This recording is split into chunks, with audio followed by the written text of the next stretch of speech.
Hello, what's up? So today punta tayo sa clinic para magpa general check-up. Back to work na naman tayo sa Monday. So mas maganda na ready tayo at makapagpa-check up tayo ng general check-up. Okay, so samahan niyo ako.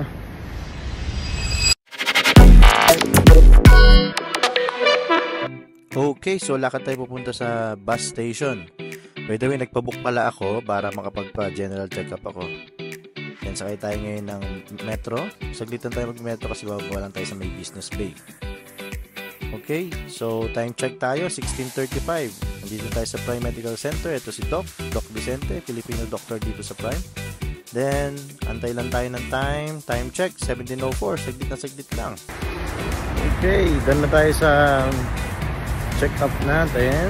Then, let's go home. Hope for the good result tomorrow.